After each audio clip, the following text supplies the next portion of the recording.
आज से 3730 दिन पहले आप क्या कर रहे थे? वेल, आपका पता नहीं, लेकिन श्रीलंका आज से 3730 दिन पहले तक इंतजार कर रही थी कि भैया इंग्लैंड को कब हराएंगे, और आखिरकार वो दिन आ गया जब श्रीलंका ने इंग्लैंड को हरा दिया। हाँ, 3730 दिन के बाद हराया। श्रीलंका ने इंग्लैंड में 10 साल बाद कोई टेस्ट मैच जीता है, और सोमवार को ओवल टेस्ट में इंग्लैंड को उसने 8 विकेट से हराया। पहली पारी में निशंका, जिन्होंने अर्धशतक लगाया था, उन्होंने शतक लगाया और मैच जिता दिया। लेकिन ओवल में हिस्ट्री बन गई, क्योंकि श्रीलंका ने इंग्लैंड को तीसरे टेस्ट मैच में जब हराया तो यह कोई मामूली जीत नहीं थी। यह श्रीलंका के लिए 10 साल बाद मिलने वाली वो जीत थी जो बहुत लंबे समय से पेंडिंग थी। मतलब 10 साल में श्रीलंकन क्रिकेट में काफी कुछ बदल गया। 10 साल पहले श्रीलंका क्रिकेट में महिला जयवर्धने, कुमार संगकारा, तिलक रत्न दिलशान, मलिंगा जैसे कई और खिलाड़ी थे। वो टीम अलग थी, काफी स्ट्रांग टीम हुआ करती थी। कुलशेखरा उसमें थे और कई और प्लेयर थे जो लाजवाब थे। लेकिन उसके बाद श्रीलंका कमजोर होती चली गई। 10 सालों में एक भी मैच वो इंग्लैंड की सरजमी पर जीत नहीं पाई। लेकिन अब उसने जीत दर्ज की है, और आपको जान के हैरानी होगी कि 8 विकेट से जो ये जीत है, ये उनकी चौथी जीत है अंग्रेजों की जमीन पर। अंग्रेज अपने घर पे लगातार जीत रहे थे, लेकिन बेन स्टोक्स जब नहीं थे तब इंग्लैंड को यह हार मिली। टॉस जीतकर इंग्लैंड ने बल्लेबाजी की थी। पहली पारी में इंग्लैंड ने 325 बनाए थे, श्रीलंका 263 बनाती है, 62 रन से पीछे थी।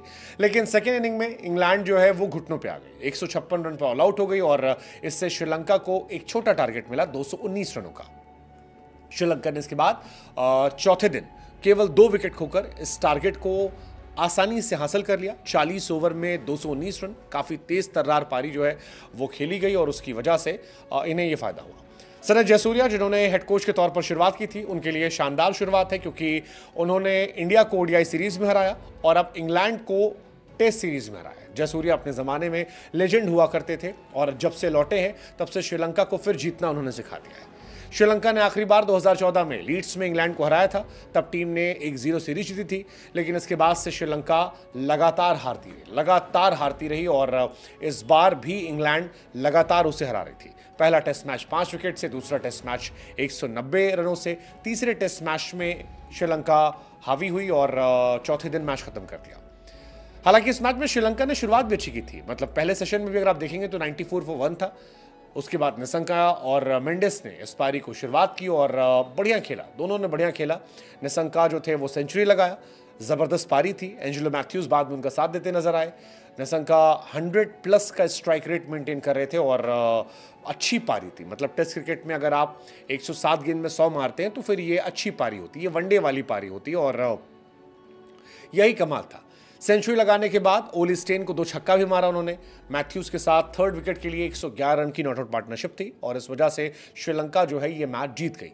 निशंका 127, मैथ्यूज 32 रन बनाकर नॉट आउट रहे, और श्रीलंका को अरसे बाद एक जीत मिली। निशंका फिलहाल श्रीलंका के हीरो हैं, क्योंकि चौथी इनिंग में अगर आप आकर 124 गेंदों पर 127 रन मारते हैं तो फिर आपकी तारीफ बनती है, और श्रीलंका के लिए कमाल का शतक था।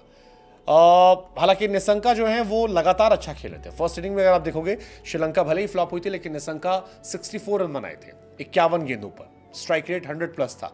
इवन सेकेंड इनिंग में 124 पे 27, अगेन स्ट्राइक रेट जो था वो 100+ था, और इसी वजह से काफ़ी ज़्यादा उनकी तारीफ हो रही है। टेस्ट क्रिकेट हालांकि शानदार रहा है 2024 में, आगे भी बहुत सारे टेस्ट मैचेस हैं, लेकिन इंग्लैंड की यह हार जो है इंग्लैंड के लिए परेशानी का सबब बन सकती है, क्योंकि इंग्लैंड अच्छा खेलती आई है। इंग्लैंड ये सीरीज़ भले ही जीत गई है 2-1 से, लेकिन जिस तरह से श्रीलंका ने उसे हराया है, बाकी टीमें काफ़ी खुश होंगी कि श्रीलंका अगर हरा सकती तो हम भी उन्हें हरा सकते हैं, क्योंकि इंग्लैंड की सरजमी पर श्रीलंका के लिए बहुत खास हेल्प नहीं होती है। श्रीलंका वो टीम है जो स्पिन कंडीशंस में अच्छा करती है, लेकिन उसके बावजूद तीसरे मैच में उनके बल्लेबाजों का ये प्रदर्शन उनके लिए कमाल रहता है। श्रीलंका के लिए अगर बात की जाए, कमिंदु मेंडिस इस सीरीज में कमाल थे, 3 मैच 267 रन, 53 का एवरेज। निशंका कमाल थे, 2 मैच 217 रन, और धनंजय डिसिल्वा जो थे वो कमाल थे, 204 रन 3 मैचेस में। फर्नांडो जो थे 17 विकेट निकाले, कुमारा के 11 विकेट थे, और भी कई गेंदबाज थे जो बेहतर थे। लेकिन इस साल टेस्ट सीरीज कमाल इसलिए रही क्योंकि वेस्टइंडीज ने ऑस्ट्रेलिया को गैबा में हराया, बांग्लादेश ने पाकिस्तान को टेस्ट सीरीज में हराया, और अब श्रीलंका ने इंग्लैंड को ओवल में हराया। यानी टेस्ट में काफी फेरबदल जो है इस साल देखने को मिल रहे हैं, जो टेस्ट क्रिकेट की एक्साइटमेंट को बरकरार रखते हैं और WTC के पॉइंट्स टेबल को भी काफी इंटरेस्टिंग बनाए रखते हैं। आपके हिसाब से दो टीमें कौन सी हैं जो वर्ल्ड टेस्ट चैंपियनशिप का फाइनल खेलेंगी? India versus England, India versus South Africa, India versus New Zealand या इंडिया वर्सेस ऑस्ट्रेलिया, जिसके चांसेस सबसे ज्यादा है? What's your take?